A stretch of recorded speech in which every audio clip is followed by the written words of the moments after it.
السلام علیکم ورحمۃ اللہ وبرکاتہ۔ ان الحمد للہ نحمده ونستعینه ونستغفره ونعوذ باللہ من شرور انفسنا ومن سیئات اعمالنا من يهده الله فلا مضل له ومن يضلل فلا هادي له وأشهد أن لا إله إلا الله وحده لا شريك له وأشهد أن محمدا عبده ورسوله أما بعد فقال المؤلف رحمه الله تعالى والرب هو المعبود والدليل قوله تعالى يا أيها الناس اعبدوا ربكم الذي خلقكم والذين من قبلكم لعلكم تتقون الذي جعل لكم الأرض فراشا والسماء بناء وأنزل من السماء ماء فأخرج به من الثمرات رزقا لكم فلا تجعلوا لله أندادا وأنتم تعلمون۔ قال ابن كثير رحمه الله تعالى الخالق لهذه الأشياء هو المستحق للعبادة وأنواع العبادة التي أمر الله بها مثل الإسلام والإيمان والإحسان۔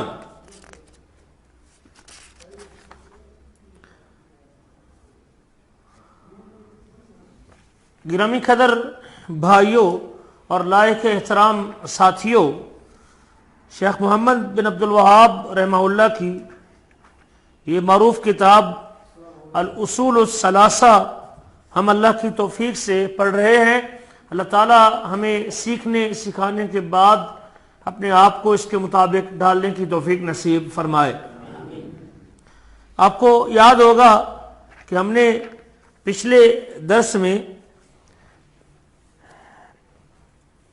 شیخ کی کتاب میں سے اس حصے کو پڑھا تھا کہ اگر آپ سے کوئی یہ کہے، میں وہی سوال کرتا ہوں جو شیخ نے بنایا ہے، فَإِذَا قِيلَ لَكَ مَا هِيَ الْأُصُولُ الثَّلَاثَةُ الَّتِي يَجِبُ مَعْرِفَتُهَا، اگر کوئی آپ سے یہ کہے وہ کون سے تین اصول ہیں جن کی معرفت ضروری ہے، تو کیا کہیں گے؟ احسنت، بارک اللہ فیک، ماشاءاللہ، زبردست۔ بس اتنا صحیح اگر آپ ذہن میں رکھ لیں گے تو بہت کچھ حاصل ہو جائے گا۔ شاباش۔ اللہ کی معرفت، اس کے رسول کی معرفت اور اس کے دین کی معرفت۔ شاباش، بہت اچھے۔ کوئی اور ساتھی؟ اگر آپ سے کوئی یہ کہے وہ کون سے تین اصول ہیں جن کی پہچان ضروری ہے؟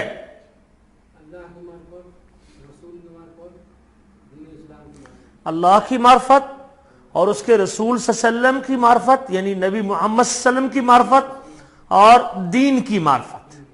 شاباش، بہت اچھے۔ ایک ساتھی اور چاہیے بس۔ یہ میں اس لیے پوچھ رہا ہوں کہ آپ کا بتانے کا ڈر اتر جائے۔ کسی کو بتائیں تو ایک مرتبہ جب استاد کے سامنے بندہ بتا لیتا ہے تو پھر کسی کو بتاتے وقت اس کو جھجک محسوس، اس طرف سے دائیں طرف سے۔ یہ کوئی ساتھی؟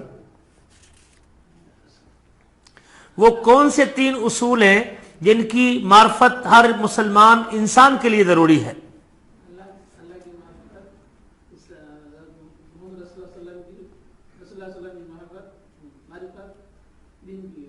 شاباش، زبردست، ماشاءاللہ۔ اتنی سی بات تھی، آپ ماشاءاللہ، مجھے خوشی اس بات کی کہ کچھ نہ کچھ ذہن میں رہ رہا ہے، اور یہی چاہیے۔ آپ حضرات جو سبق سنتے ہیں اس کا خلاصہ کو دو چار لفظوں میں بندے کے ذہن میں رہنا چاہیے، اور اس کو اچھی طرح بندے کو ذہن میں رکھنا چاہیے، زندگی بھر کام آئے گا۔ اللہ کی معرفت اور اس کے رسول نبی محمد صلی اللہ علیہ وسلم کی معرفت اور اس کے دین کی معرفت۔ شیخ نے ایک اور سوال بھی یہاں خود بنایا ہے، اور یہ ان کا بڑا اچھا انداز ہے، سکھانے کا انداز ہے۔ میں نے کہا تھا کہ سوال بنا کے جب گفتگو کی جاتی ہے تو بات جلدی سمجھ آ جاتی ہے۔ فَإِذَا قِيلَ لَكَ مَن رَّبُّكَ، اگر آپ سے کوئی یہ کہے، آپ کا رب کون ہے تو کیا جواب ہوگا؟ نہیں، جو جواب شیخ کا چاہیے، جو شیخ نے کتاب میں ذکر کیا۔ ٹھیک ہے، آپ کا یہ جواب صحیح ہے، یہ دلیل آپ نے دی ہے۔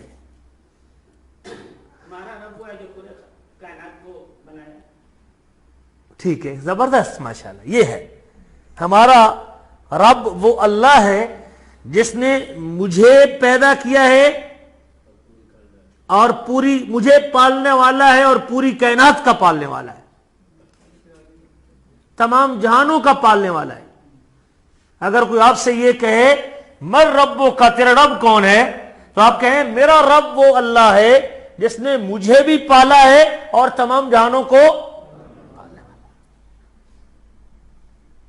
آپ اپنے آپ کو بھی اسی رب کی مخلوق میں سے سمجھیں، اور پھر ساتھ یہ بھی اعتقاد رکھیں کہ پوری کائنات کو، عالمین کو، اور ہم نے عالم کا معنی واضح کیا تھا کہ کل ما سوى اللہ فهو عالم، اللہ کے علاوہ جو کچھ ہے وہ عالم ہے، اور اس سب کچھ کو پالنے والا کون ہے؟ اللہ ہے۔ زبردست، ماشاءاللہ۔ شیخ نے ایک اور بات یہاں کی تھی کہ جو مجھے پالنے والا، جس نے مجھے پالا ہے اور سارے جہانوں کو پالتا ہے، وہ کیا ہے، اس کا کیا حق بنتا ہے؟ وہ ایک چھوٹا سا جملہ شیخ نے ذکر کیا ہے۔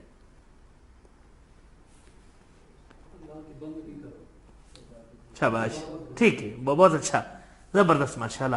شیخ نے کہا ہوا معبودی لیسا لی معبود سوا، یہ دوبارہ غور کریں، جس نے مجھے پالا ہے اور سارے جہانوں کو پالتا ہے، وہ میرا معبود ہے اور اس کے سوا کوئی اور معبود نہیں۔ یہ چولی دامن کا ساتھ ہے ان دونوں باتوں کا۔ جب تک یہ دونوں باتوں کو نہیں سمجھیں گے توحید کی لذت محسوس نہیں کر سکتے آپ۔ شیخ نے بڑا اچھا سوال کیا کہ تیرا رب کون ہے جس نے مجھے اور تمام جہانوں کو پالا ہے؟ اب وہ کون ہے جس نے مجھے اور سب جہانوں کو پالا ہے؟ جب آپ کو پتہ چل گیا کہ رب پالنے والا ہے، ساری کائنات کا خالق، مالک اور مدبر اور تدبیر کرنے والا وہ اللہ ہے، تو پھر اس کا دوسرا، اس جملے سے ایک چیز ٹپک رہی ہے، اس کا ایک تقاضا بھی ہے۔ آپ جب اسے پالنے والا مان رہے ہیں کہ نہیں مان رہے؟ اپنا بھی، سارے جہانوں کا بھی، کیا صرف اسی حد تک کہ وہ مجھے پالنے والا ہے، اس کی کوئی آگے طلب نہیں، اس جملے کی کوئی مانگ نہیں مجھ سے؟ وہ مانگ کیا ہے جس سے لوگ محروم ہیں؟ زبردست، یہ جو مانگ ہے نا، آپ یہ اعتقاد تو رکھتے ہیں ربی اللہ، میرا رب کون ہے؟ آخر یہ اعتراف کروانے کا تقاضا کیا ہے ہم سے؟ مجھے اور تمام جہانوں کو پالنے والا اللہ ہے کہ نہیں؟ ہے نا؟ ایمان ہے کہ نہیں؟ یہ اللہ کی معرفت ہے کہ نہیں؟ مجھے اور تمام جہانوں کو پالنے والا، میں اس کی وضاحت میں نہیں جانا چاہتا، ہم نے پہلے کر دی وضاحت، لیکن اب اتنی بڑی بات، جب اس رب کو پالنے والا، اپنا اور پورے جہانوں کے پالنے والے ہونے کا عقیدہ آپ رکھ رہے ہیں، اس اعتقاد، یہ اعتقاد ہے میرا اور آپ کا، یہ یقین ہے میرا اور آپ کا، ہے کہ نہیں؟ جی، اس جملے کا جب آپ یہ اعتراف کر رہے ہیں، اس اعتراف کی طلب کیا ہے؟ اس اعتراف کی مانگ کیا ہے؟ یہ اعتراف خاموش، سائلنٹ طور پہ، خاموش لفظوں میں مجھ سے ایک مطالبہ کر رہا ہے۔ وہ مطالبہ کیا ہے؟ جب وہ آپ مطالبہ نہیں جانتے، اس کا معنی ہے کہ آپ کو معرفت، جس کو معرفت ہو گئی اس جملے کی، وہ اس سے نکلنے والا جو اگر اثر ہے اس جملے سے، اس اعتقاد سے، اس کی جو طلب، ڈیمانڈ اور مانگ ہے، وہ جاننی ضروری ہے۔ وہ مانگ کیا ہے؟ ہوا معبودی لیس لی معبود سوا۔ آگے سمجھ کی نہیں آ رہی؟ اگر کوئی آپ سے یہ کہے کہ تیرا رب کون ہے؟ میرا رب وہ اللہ ہے جو مجھے اور تمام جہانوں کا پالنے والا ہے، ہوا معبودی، یہ اس جملے، اس اعتقاد کا اثر جب آپ اسے رب مان رہے ہیں، ورنہ اتنی سی بات تو مشرکین مکہ بھی مانتے تھے، لیکن اس کے اثر جو اس سے آگے تقاضا ہے، اس کی آگے ڈیمانڈ ہے، اس کی آگے طلب ہے، وہ طلب میں گڑبڑ موجود تھی اور وہ انحراف موجود تھا۔ جب آپ اسے رب مان چکے ہیں، میرا اور تمام جانوں کا رب اور پالنے والا اللہ ہے، ہوا معبودی، یہ شیخ نے اس کا اظہار کیا ہے، اس خاموش مطالبے کو الفاظ کی شکل کیا دی ہے، ہوا معبودی لیس لی معبود سوا، جب وہ میرا رب، پالنہار، پالنے والا، زندگی کی ساری ضرورتوں کو پورا کرنے والا، اعتقاد ہے کہ نہیں، ہوا معبودی، تو وہ میرا معبود بھی، بلکہ وہی میرا معبود ہے، اس کے سوا میرا کوئی معبود نہیں ہے۔ پھر شیخ نے ایک اور سوال کیا، پچھلے درس میں ہم نے ذکر کیا تھا، اگر کوئی آپ سے یہ کہے، اگر کوئی آپ سے یہ، عالم کسے کہتے ہیں؟ عالم کا معنی کیا ہے؟ دنیا، اللہ کے سوا جو کچھ ہے وہ عالم ہے، یہ تعریف جو اس کی تعریف ہے، اصل دنیا ہم کرتے ہیں اس کو، لیکن اللہ کے سوا جو کچھ ہے وہ،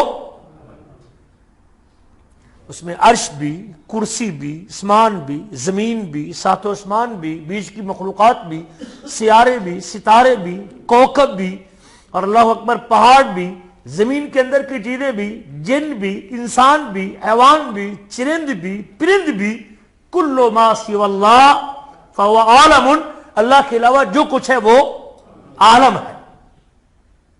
آگے سمجھ؟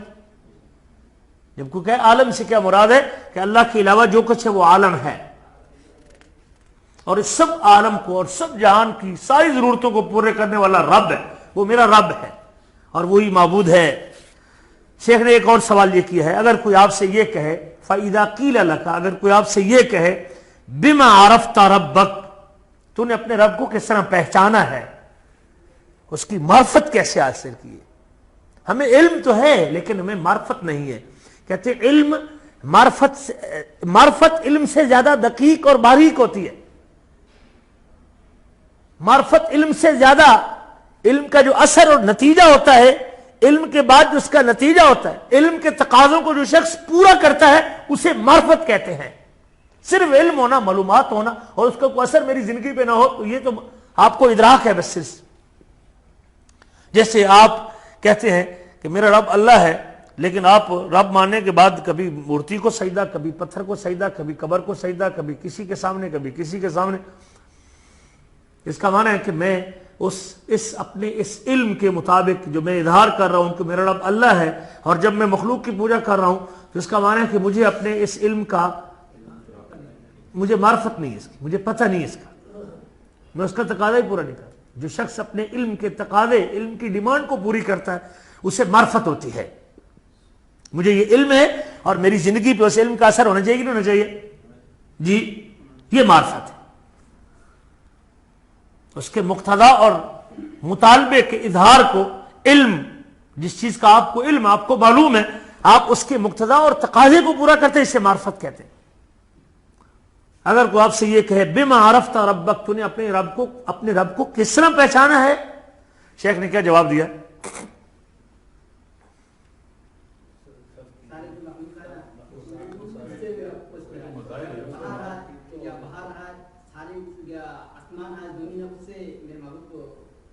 زبردست، شاباش، بہت اچھے، بہت اچھے۔ تو آپ کہہ دیں، شیخ نے خود جواب بھی دیا ہے، سوال بھی بنایا اور جواب بھی دیا ہے، اور آپ حضرات اگر کتاب کو ایک مرتبہ پڑھ لیتے تو بہت اچھا ہوتا ہے۔ بہت اچھے آپ نے ماشاءاللہ دل میں رکھا بات۔ فرمایا کل بآیاتہ و مخلوقاتہ، اس کی نشانیوں سے اور اس کی مخلوق سے، اس کی نشانیوں سے اور اس کی مخلوق سے۔ پھر شیخ نے اس کے اوپر دلائل بھی دیے ہیں، اس کی آیات میں سے رات کو، دن کو، سورج کو، چاند کو، اور مخلوقات میں آسمان کو، 7 آسمانوں کو، زمینوں کو، اور اس کے درمیان کی جتنی بھی چیزیں ہیں سب کو شیخ نے ذکر کیا ہے کہ یہ سب اللہ تعالیٰ کے وجود کی بھی دلیل ہے، اور رب ہونے کی بھی دلیل ہے، اور معبود ہونے کی بھی، اس کے وجود کے بھی دلائل ہیں، اور اس کے رب ہونے کے بھی دلائل ہیں، اور اس کے معبود برحق ہونے کے بھی دلائل۔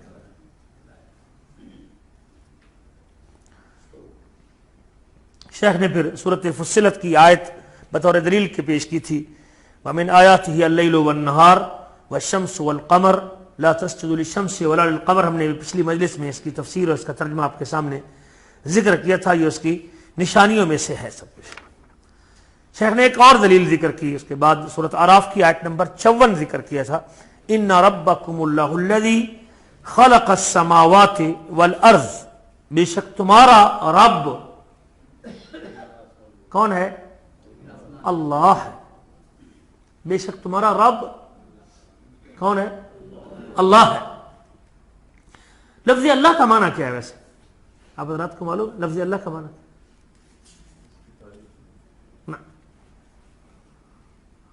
ہر اللہ کا ایک نام ہے نا، اس کا ایک معنی ہے۔ جب میں حکیم کہوں گا تو آپ کو اس کی حکمت اور دانائی کہہ دیں گے، جب میں علیم کہوں گا تو آپ کیا بتائیں گے؟ اس کی صفت ہے علم۔ جب میں غفور کہوں گا تو آپ کیا بتائیں گے؟ بخشنے والا ہے۔ جب میں مجید کہوں گا تو آپ کیا بتائیں گے؟ بزرگی والا ہے۔ جب میں سمیع کہوں گا، پتہ چل رہا ہے کہ نہیں چل رہا آپ کو اس کا اثر کو محسوس ہوتا ہے کہ نہیں ہوتا؟ جب میں بصیر کہوں گا،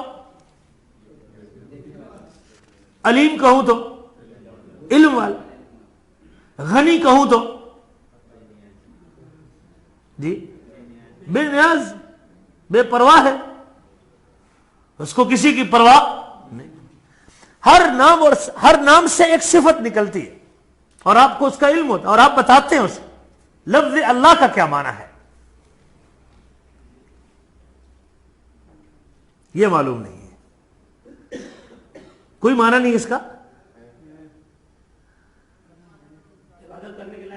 احسنت، بارک اللہ فیک، ماشاء اللہ، یہ لفظ اللہ کا معنی ہے۔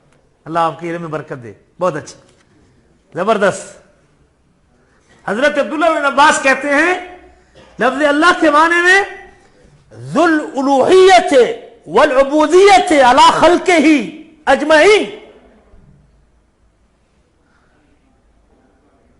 پوری مخلوق کے اوپر الوہیت اور عبودیت کا حق رکھنے والا لفظ اللہ کا معنی ہے۔ جب آپ کہتے ہیں اللہ، اس کا اپنا ایک تقاضا ہے، الوہیت والا۔ اور الہ اصل میں یہ الہن ہے نا، لفظ اللہ اصل میں الہن ہے، اور یہ ایک الہ کے کئی معنی اور کئی تفسیریں کی گئی ہیں۔ امام بیضاوی نے لکھا ہے الہن کا ایک معنی یہ بھی ہے، اور عربی میں کہتے ہیں الہ السبیح الی امہ، الہ السبیح الی امہ۔ الہ یا الہ کا معنی ہوتا ہے کسی کا خوف اور ڈر اور مصائب اور کسی خطرے سے بچنے کے لیے بے اختیار ہو کے جب بچہ اپنی ماں کی طرف لپکے اور ماں کی طرف پناہ حاصل کرے، اسے کہتے ہیں، عربی میں کہتے ہیں الہ السبیح الی امہ۔ بچہ خطرے اور ڈر سے بچنے کے لیے کدھر مائل ہوا؟ ماں کی طرف۔ مخلوق، پوری مخلوق اپنے مصائب میں، اپنی پریشانیوں میں، اپنی ضرورتوں میں، اپنی حاجتوں میں، اپنے معاملات میں جس ذات کی طرف سے لاچار ہو کے گرتی ہے اور بے اختیار ہو کے اپنے آپ کو گرا دیتی ہے، اسے کیا کہتے ہیں؟ اللہ، الہن، اور وہ اللہ ہے۔ یہ لفظ اللہ کا معنی ہے۔ میں اصل میں چونکہ لفظ ہے ان ربکم اللہ، بے شک تمہارا رب اللہ ہے۔ اگلی بات نہ بھی ہو نا کہ اس کی عبادت کرو، یہ نہ بھی ہو تو لفظ اللہ کا معنی ذاتی طور پہ لفظ اللہ کا معنی یہ ہے کہ عبادت کا حق وہ رکھتا ہے، وہ الوہیت والا ہے۔ مخلوق لاچار ہو کے، بے بس ہو کے اپنی ساری ضرورتوں اور حاجتوں کو جس ذات کے ساتھ اور جس ذات کی طرف بے اختیار ہو کے گر کے پوری کروا سکتی ہے، وہ اللہ ہے۔ یہ معنی ہے اللہ کا، الوہیت والعبودیہ۔ اور دوسرا اس کا ایک دوسرا تقاضا بھی، لفظ اللہ کے دو تقاضے حضرت عبداللہ بن عباس کی تفسیر میں، پوری مخلوق اگر کسی ذات کے سامنے عبد ہے اور غلام ہے، فقیر ہے، محتاج ہے، پوری مخلوقات کے اوپر اگر کسی کی غلامی ہے، اگر وہ کسی کی غلامی واجب ہے تو وہ کس کی ذات ہے؟ اللہ کی ذات ہے. یہ عبد ہے. اور یہ بھی لفظ اللہ کا تقاضا ہے. ان ربکم اللہ. اگر یہ بات آگے نہ ہو بھی ہوتی نا کہ اللہ لا الہ الا اللہ، وہ ذات کے جس کے علاوہ کوئی الہ نہیں. لفظ اللہ کا اپنا معنی بھی یہ ہے کہ لائق عبادت، مستحق عبادت، الوہیت والا. ساری کائنات اگر کسی کی عبد اور غلام ہو سکتی ہے تو اللہ ہے. وہ اللہ کی ذات ہے. یہ اللہ کا اس میں ذات ہے. یہ الگ موضوع ہے لفظ اللہ کے اوپر بات کی ہے، لیکن میں اس طرف نہیں جانا چاہتا. لفظ اللہ کے کیا تقاضے ہیں اور یہ قرآن میں کتنی بار، سب سے زیادہ اگر قرآن مجید میں اللہ تعالیٰ کا نام استعمال ہوا ہے تو لفظ اللہ ہوا ہے. 2200 مرتبہ استعمال ہوا ہے. غالباً 33 آیتوں کا آغاز لفظ اللہ سے ہوا ہے. اور لفظ اللہ کی خصوصیات میں سے ایک خصوصیت یہ ہے کہ باقی سارے نام کے اوپر جب یا لگاتے ہیں تو الف لام گر جاتا ہے، لیکن لفظ اللہ کا نام کے اوپر جو الف لام ہے وہ کبھی گرتا نہیں. اس کی خصوصیات میں سے ایک خصوصیت یہ بھی ہے کہ باقی سارے نام اور باقی ساری صفتیں وہ لفظ اللہ کے بعد ذکر ہوتی ہیں. کبھی یہ نہیں کہہ سکتے کہ الرحمن واللہ، کیا کہیں گے؟ اللہ الرحمن، اللہ الخالق، اللہ الرازق، اللہ المصور. جتنی بھی صفتیں ہیں وہ لفظ اللہ کے تابع ہوتی ہیں. یہ جتنے معنی ہیں نا آگے، جتنے ناموں کے معنی ہیں، وہ خالق ہے، وہ مصور ہے، وہ سمیع ہے، وہ بصیر ہے، یہ سارے معنی لفظ اللہ کے اندر موجود ہیں. جب آپ اسے ذو الالوہیت کہتے ہیں تو اس کا معنی ہے کہ جتنے نام اور جتنے اللہ کے باقی اسماء ہیں ان سے جو معنی نکلتے ہیں وہ سارے معنی لفظ اللہ کے اندر. جب آپ نے اس کو الہ الوہیت والا مان لیا ہے تو وہ سارے معنی اس کے اندر الہ ہوتا ہی وہ ہے جس کے اندر یہ چیزیں موجود اور یہ صفتیں موجود ہیں.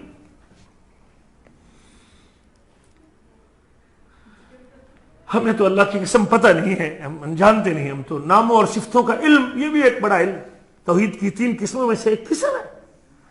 اللہ نے کہا ہے وَلِلَّهِ الْأَسْمَاءُ الْحُسْنَى فَادْعُوهُ بِهَا. اللہ تعالیٰ کے خوبصورت نام ہے، اور ان ناموں کا واسطہ دے کے دعا کرو. ہم مردوں کے پاس، قبروں کے پاس، میتوں کے پاس، زندوں کے پاس ہم ان کے واسطے شروع کر دیے. ہم اس لذت سے محروم ہو گئے جس کا اللہ نے حکم دیا تھا. اللہ کے خوبصورت نام ہے، ان ناموں کا واسطہ دے کے مانگو تو صحیح ذرا.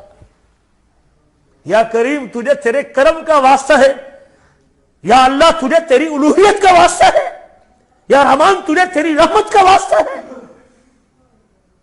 یا علیم تجھے تیرے علم کا واسطہ ہے، یا حی تجھے تیری حیات کا واسطہ ہے، یا قیوم تجھے تیری قیومیت کا واسطہ ہے.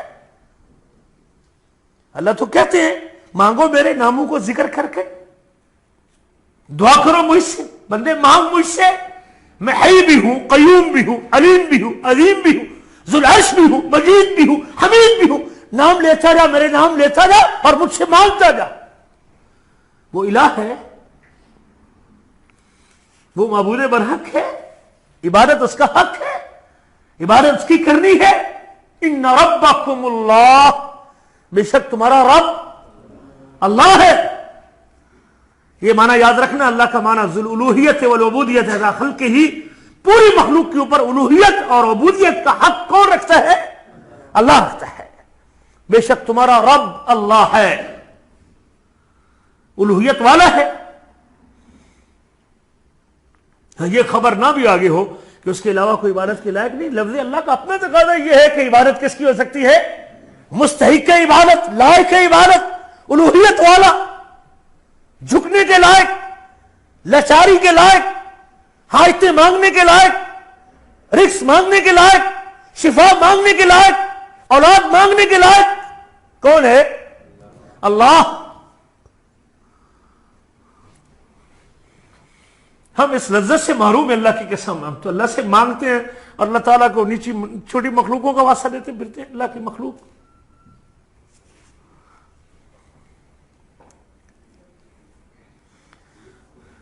ان ربکم اللہ، بے شک تمہارا رب اللہ ہے. الذی خلق السماوات والارض فی 6 ایام، جس نے آسمانوں کو اور زمین کو 6 دنوں میں پیدا کیا ہے. کتنے دنوں میں؟ ہاں. یہ آگے ربوبیت کی وجہ بتا دی کہ وہ رب ہے. بے شک وہ رب، بے شک تمہارا رب اللہ ہے، اور اس کے ربوبیت کی دلیل کہ اس نے آسمانوں اور زمین کو خلق کیا ہے، اس نے پیدا کیا ہے آسمان کو، اتنے بڑے آسمان کو اور اتنے بڑے آسمانوں کو اور اتنی بڑی زمین کو، اتنے بڑے سورج کو، اتنے بڑے چاند کو. یہ اس کے وجود کے، اس کی توحید کے، اس کی ربوبیت کے، اس کے لائق عبادت ہونے کے دلائل ہیں. اس کے اللہ ہونے کی دلیل ہے کہ وہ الہ ہے، وہ معبود برحق ہے، وہ لائق عبادت ہے. کوئی آدمی غور تو کرے اتنے بڑے آسمان پہ، اتنی بڑی زمین پہ، سورج پہ، چاند پہ، ان اللہ کی پیدا کردہ چیزوں پہ. خلق السماوات والارض فی 6 ایام، 6 دنوں میں پیدا کیا اس نے. اللہ تعالیٰ فرماتے ہیں بے شک تمہارا خالق اور مربی، پالنے والا، نعمتیں دینے والا، عزت دینے والا، شفا دینے والا، اولادیں دینے والا کون ہے؟ وہ اللہ. خلق السماوات، اس کے اللہ کے وہ رب ہے اور وہ لائق عبادت ہے. اور اس کے رب ہونے کی دلیل الذی خلق السماوات، یہ صرف اس کے ربوبیت کی، اللہ کے رب ہونے کی دلیل ہے کہ اس نے آسمان اور زمین کو خلق کیا ہے. اور مخلوق میں سے کسی نے کو رتی برابر بھی اس کے خلق کرنے میں کسی کا حصہ ہے کسی کا؟ بھائی اس ساری مخلوق میں یہ اندھیرا ہے، روشنی ہے، سورج ہے، دن ہے، رات ہے، چاند ہے، زمین ہے، آسمان ہے، اس کے پیدا کرنے میں مخلوق میں سے کسی کا کوئی تھوڑا سا سوئی کی نوک کے برابر اختیار ہے؟ جب اس کے پیدا کرنے میں کسی کا اختیار نہیں تو پھر اس کی بندگی میں بھی کسی کا اختیار، کسی کا حق نہیں ہے. کسی نے نہ اللہ تعالیٰ کے اس کے بنانے میں کوئی رتی برابر شریک ہے، نہ اللہ کے ساتھ کسی نے تعاون کیا ہے، تھوڑا سا کوپریٹ کیا ہو، تھوڑا سا ہاتھ بٹایا ہو بنانے میں، ایسی بات بھی نہیں. سبحانہ، وہ کیا ہے؟ وہ کسی کے تعاون لینے سے وہ تو غنی ہے، وہ تو سمد ہے. اتنے بڑے آسمانوں کو خلق کیا اور زمین کو پیدا کیا، زمین کی نعمتوں کو پیدا کیا، زمین کے اندر کو خزانے کو پیدا کیا، اکیلے پیدا کیا ہے. اس کو پیدا کرنے بنانے میں کسی کے تعاون کی ضرورت ہی کیوں؟ وہ غنی ہے، وہ بے پرواہ ہے، وہ سمد ہے.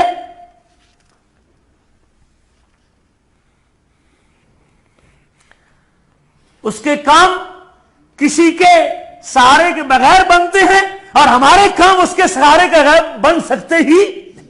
یہ سمد کا معنی، سمد ہے، منفرد ہے اپنے خلق میں اور اپنے ملک میں، اور اپنی منفرد ہے، اکیلا ہے خلق میں اور ملک میں اور تدبیر میں اور تقدیر میں.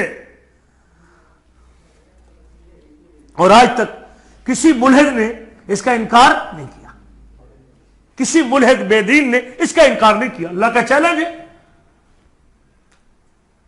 اللہ کہتے ہیں اپنی کتاب میں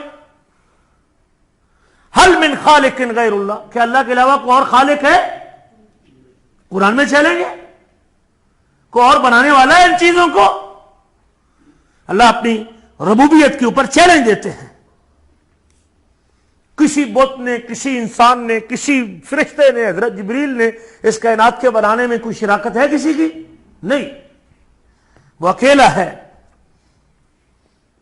6 دنوں میں اس نے بنا. کتنے دنوں میں بنایا؟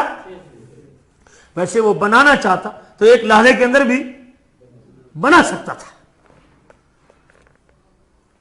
ترتیب اور تنظیم ہے.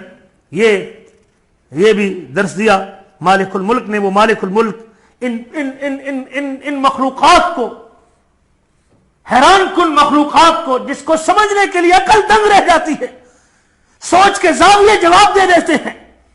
عقل قاصر ہے جن کو سمجھنے سے ہماری عقلوں سے بالا تر ہے. یہ بڑی بڑی مخلوقات جن کو اللہ نے 6 دنوں میں بنایا ہے. ہاں یہ اس کی حکمت ہے. اس نے اگر 6 دنوں میں بنایا تو یہ بھی اس کی حکمت ہے. اس کی ہر کام میں حکمت ہے. وہ حکیم ہے، وہ دانا ہے. کہتے ہیں یوم الاحد کو اللہ نے اتوار کے دن شروع کیا اور جمعے کے دن ختم کیا، اور جمعے کے دن تخلیق مکمل ہوئی ساری مخلوقات کی. اور اس لیے جمعے کے دن کو تمام ایام کا ہفتے کے دنوں میں سے سردار کہا جاتا ہے. اور اس کو ہفتے کی عید بھی کہا جاتا ہے اور افضل الایام بھی کہا جاتا ہے. نبی کریم کا ارشاد گرامی ہے اور یہ حدیث بھی صحیح مسلم میں ہے, خیر یوم طلعت فیہ الشمس یوم الجمعہ, دنوں میں سے 7 دنوں میں سے سب سے بہتر دن جس دن سورج طلوع ہوتا ہے وہ کون سا دن ہے؟ جمعے کا دن ہے. کہتے ہیں اس لیے کہ اس میں اللہ تعالیٰ نے مخلوقات کی خلق کی تکمیل کی ہے. اس میں آدم علیہ السلام کو پیدا کیا گیا, اس میں اس کو جنت میں داخل کیا گیا, جنت سے اتارا گیا. اس میں قیامت قائم ہوگی. قیامت بھی کب ہوگی؟ جمعے کے دن ہوگی. یہ سب کچھ جمعے کے دن تھا اور یہ دنوں میں سے افضل دن ہے اور آسمانوں اور زمینوں کی خلق کا آخری دن ہے یہ. ثم استوى علی العرش, پھر وہ مستوی ہوا کہاں؟ عرش پر. ثم استوى علی العرش, پھر وہ بلند ہوا اور عرش کے اوپر. اور عرش یہ کیا ہے جی؟ اللہ کا عرش کیا ہے؟ یہ تخت ہے. کہتے ہیں عرش عربی زبان میں کہتے ہیں سریر, چارپائی کو کہتے ہیں, ٹانگوں والی چارپائی, پاؤں والی یا پائے والی چارپائی کو کہتے ہیں جس کو ملائکہ اٹھاتے ہیں. اللہ کی مخلوق میں سے سب سے بڑی مخلوق کیا ہے؟ ادھر سے جواب آنے دے بھائی, اس محلے سے. اللہ کی مخلوق میں سے سب سے بڑی مخلوق نہیں, اپنا اپنی معلومات دے, کسی کی نقل نہ مارے, تنویر صاحب کے پیچھے نہیں چلے. سب سے بڑی مخلوق بھائی, امتحان بھی لینے دیں ان کا تھوڑا سا. آپ کے علم میں آپ بتا دیں, اپنے اپنے علم میں بتا دیں کہ سب سے بڑی مخلوق کیا ہو سکتی ہے. فرشتے اور کرسی, شاباش, ٹھیک ہے. اور آپ کا جواب بھی لے لیا میں نے, عرش, ٹھیک ہے, آپ کا جواب ٹھیک ہے, آپ کی بات بھی عرش, یعنی کئی سوال, کئی چیزیں ہوگی نا بندے. اور بھی کوئی آدمی اپنا حصہ ڈالنا چاہے تو ڈال دیں, حصہ علم بتانے میں کیا. ہم اپنا علم آپ کے سامنے رکھتے ہیں تو اپنا آپ بھی رکھ دیں تو کیا حرج ہے. اللہ کی مخلوق میں سے سب سے بڑی مخلوق کیا ہے؟ سوال مشکل ہے. انسان. مجھے پتا تھا لوگوں کے پاس یہ جواب ہے اور کئی اور بھی جواب لوگوں کے پاس چھپے ہوئے ہیں. کوئی پانی کو کہتا ہے, کوئی آگ کو کہتا ہے, بڑے بڑے جواب لوگ دیتے ہیں.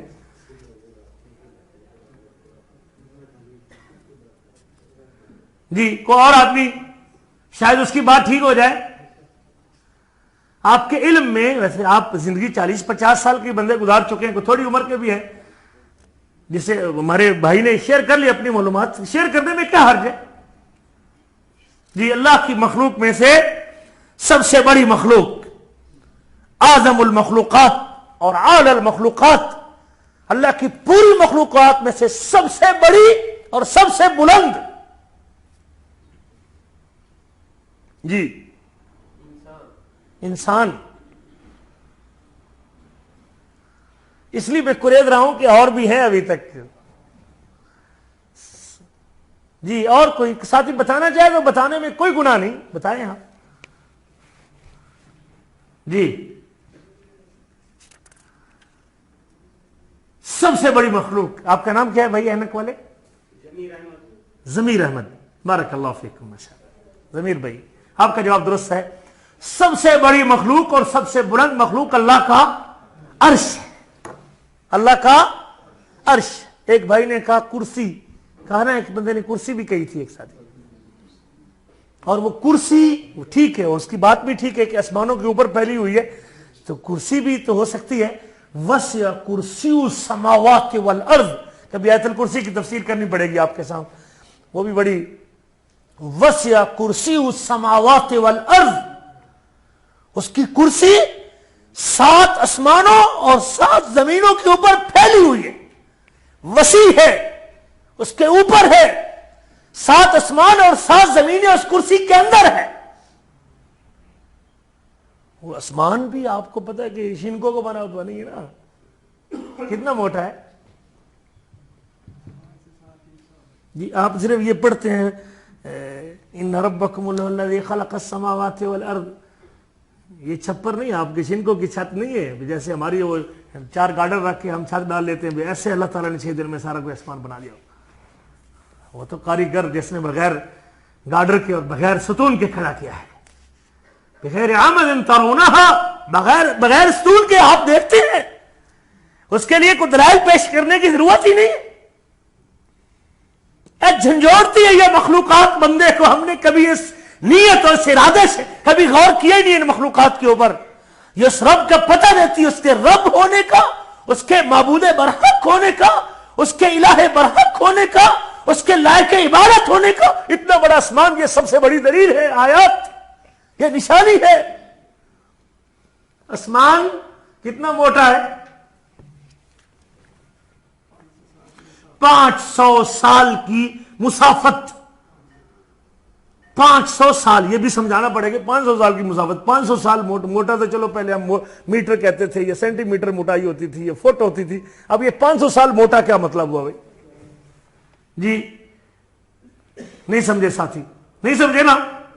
500 سال بندے کی عمر ہوتی ہے، موٹا ہونا تو 500 سال سمجھ نہیں، پہلی مرتبہ سن رہے ہیں 500 سال کی موٹائی ہے۔ جی بتا دو، احسنت، بارک اللہ فیکم۔ 500 سال تک کوئی شخص مسافت طے کرتا رہے، فاصلے طے کرتا رہے، 500 سال چلنے کے بعد اس کے پہلے پوائنٹ سے لے کر جہاں 500 سال مکمل ہوں گے، اس آخری پوائنٹ تک جو فاصلہ طے کرے گا وہ آسمان کی موٹائی ہے، نچلے سے لے کر اوپر والا حصہ ہے۔ ہمیں اس لیے یہ جملے ہمیں جھنجھوڑتے رہیں گے کہ ہمیں پتہ نہیں۔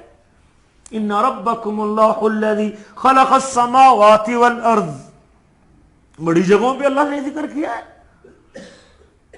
لہو ما فی السماوات وما فی الارض۔ ہم یہ پڑھتے ہیں، آیت الکرسی میں پڑھتے ہیں، لیکن اللہ اکبر کبیرہ نہیں، ہماری زندگیوں پہ اس کا اثر کوئی نہیں، ہم کبھی غور نہیں کرتے۔ ایک آسمان، پھر بیچ میں خلا 500 سال کا، 500 سال کا، اگر آدمی تیز چلے نا، تقریباً تیز قدم رکھے تو وہ 10 منٹ یا 11 منٹ میں 1 کلومیٹر چل لیتا ہے۔ 1 گھنٹے میں 6 کلومیٹر کے قریب چل سکتا ہے بندہ، تیز چلے تو۔ اگر سوا گھنٹے میں 6 کلومیٹر تک، 1 گھنٹہ 10 منٹ میں وہ 6 کلومیٹر چلتا ہے بندہ۔ 500 سال تک چلتا رہے تو وہ آسمان کے نچلے حصے سے، یہ موٹائی ہے بھائی، یہ لمبائی ہے، یہ چوڑائی ہے، اور یہ موٹائی ہے، یہ آسمان کے نچلے حصے سے اوپر والے حصے کا فاصلہ طے کرے گا۔ آسمان کے دروازے بھی کھلتے ہیں، اور پھر اس کے اوپر خلا بھی ہے 500 سال کا، پھر دوسرا آسمان ہے، پھر تیسرا آسمان ہے، پھر چوتھا ہے، پھر 5واں ہے۔ اور پھر یہ بھی دیکھ لیں کہ اگر یہ دائرہ چھوٹا ہے، اس کے اوپر پھر دوسرا دائرہ کتنا بڑا، اور پھر تیسرا کتنا بڑا ہوگا، اور پھر چوتھا کتنا بڑا ہوگا، اور 5واں کتنا بڑا ہوگا، اور پھر 6واں کتنا بڑا ہوگا۔ خلا کے بعد جو حجم ہے، ہر آسمان کا حجم دوسرے سے کیا ہوتا جائے گا؟ بڑھتا جائے گا۔ ہم صرف اتنا سے پڑھتے ہیں، ان ربکم اللہ الذی خلق السماوات والارض، بس ایسے پڑھ کے ہم نے کبھی تدبر ہی نہیں کیا، کبھی رکے بھی نہیں اس بات کے اوپر۔ وہ کیسا قادر ملک لے کے جس نے اتنے موٹے آسمان کو، اتنے بڑے آسمان کو، جس میں کوئی چھید نہیں، کوئی سوراخ نہیں، جس کا نقش ڈھونڈنے کے لیے تمہاری نگاہیں تھک سکتی ہیں لیکن کوئی نقش مل سکتا نہیں، وہ بابرکت اللہ ہے۔ ہم بڑے معروم لوگ ہیں، اس اللہ کو چھوڑ کے ہم جب مخلوق کے سامنے جھکتے ہیں اور قبر والوں کے سامنے جا کے اپنی حاجتیں پیش کرتے ہیں، پتہ نہیں اللہ تعالیٰ کیسے برداشت کر رہا ہے۔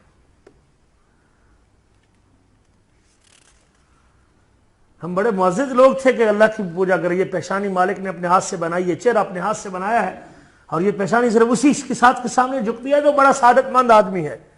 مال نہ صحیح، دنیا نہ صحیح، عہدہ نہیں صحیح، تجارت نہ صحیح، سٹیٹس نہ صحیح، خاندان نہ صحیح، فقیر صحیح، غریب صحیح، لیکن اس کی پیشانی صرف اللہ کے سامنے جھکتی ہے۔ سب سے بڑی سعادت یہ ہے بھائی۔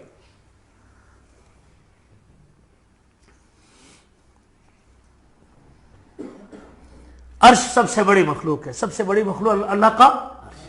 یاد کر لیں مسئلہ, پھر دوسری طرف نہ چلے جانا. سب سے بڑی مخلوق اللہ کا عرش. کرسی کی بات کر رہا تھا جس کے بارے میں آپ نے کہا کہ چونکہ وہ شاید ان 7 آسمانوں کے اوپر کرسی, اور پھر وہ کرسی پھیلی ہوئی ہے اس کے اوپر.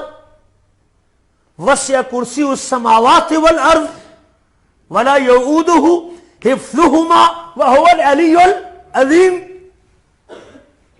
وہ کیسا علی اور کیسا بلند ہے کہ ان 7 آسمانوں کی حفاظت اور زمینوں کی حفاظت اسے تھکاتی نہیں. سبحان اللہ. نبی کریم فرماتے ہیں کرسی عرش کے مقابلے میں, کرسی عرش کے مقابلے میں, فرمایا کرسی موضع القدمین, قدمین الرب, اللہ تعالیٰ کے پاؤں رکھنے کی جگہ ہے. کرسی اللہ کے پاؤں رکھنے کی جگہ ہے. کرسی, یہ کرسی نہ سمجھ لینا جیسے اللہ کی کرسی بھی اللہ اس کرسی کے اوپر, ایسا نا, اللہ کے لیے مثالیں. نبی کریم کہتے ہیں موضع القدمین, اللہ تعالیٰ کے پاؤں رکھنے کی جگہ ہے. اور کرسی عرش کے مقابلے میں, اب یہ کرسی پہلے سمجھ لیں کہ 7 آسمانوں کے اوپر پھیلی ہوئی ہے, اور وہ کرسی عرش کے مقابلے میں اتنی چھوٹی ہے, یا عرش کرسی کے مقابلے میں اتنا بڑا ہے جیسے ایک بہت بڑا میدان ہو, اور اس میدان میں ایک چھوٹا سا رنگ, چھلا جسے کہتے ہیں, انگوٹھی یا چھلا جسے کہیں, ایک چھوٹا سا چھلا کسی بہت بڑے میدان میں پڑا ہوا ہو, تو وہ کرسی چھلا ہے, اور وہ بہت بڑا میدان اللہ کا عرش ہے. ثم استوى علی العرش, پھر وہ بلند ہوا کس کی طرف؟ عرش کی طرف. عرش کے اوپر مستوی ہے. کیسے ہے؟ یہ اللہ تعالیٰ کی صفت ہے. استواء اللہ کی صفت فعلیہ ہے. آج تک ہمارے پاکستان کے مولویوں کو یہ صفت سمجھ نہیں آئی. اللہ کو عرش پر نہیں مانتے, نہیں مانتے لوگ. کہتے ہیں قصد کیا ہے, استواء کا معنی قصد اور ارادہ کیا. کہتے ہیں اللہ ہر جگہ پہ, اور اللہ قرآن میں کہتے ہیں ثم استوى علی العرش, پھر کہاں ہے؟ عرش پر مستوی ہو. کیسے ہے؟ جیسے اس کی شان ہے. ہم نہیں کہہ سکتے کیسے ہے, اس کی کیفیت نہیں بیان. الاستواء معلوم. امام مالک کہتے ہیں جب ان سے پوچھا گیا, فرمایا الاستواء معلوم, استواء معلوم ہے, قرآن نے ذکر کیا ہے. قرآن کی 6 یا 7 آیتیں, الرحمن علی العرش استوى, رحمان عرش پہ مستوی ہے.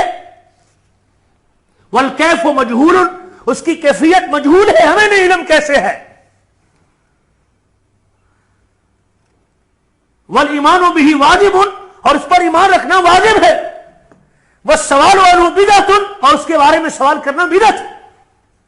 کیسے ہے؟ ہمارا مولوی پچھلے دنوں کراچی میں کسی پروگرام میں وہ کہتے ہیں یہ اللہ کا عرش ہے, پھر ایسے اوپر اللہ ہوگا. موبائل رکھ کے اوپر مثال دے رہا ہے کہ اللہ اس کو, تو اگر آپ کہتے ہیں اللہ عرش پر ہے تو آپ گویا کہ موبائل اگر اس کے اوپر ہے تو آپ جو ہے نا وہ اللہ تعالیٰ کو عرش کا محتاج کر رہے ہیں. یہ مثال ہم نہیں دے سکتے. وہ عرش کے اوپر مستوی ہے, قرآن نے کہا ہے. کیسے ہے یہ مثال دے سکتے ہیں اس کے لیے؟ کفر ہے اس طرح کی مثال دینا اللہ تعالیٰ کے لیے.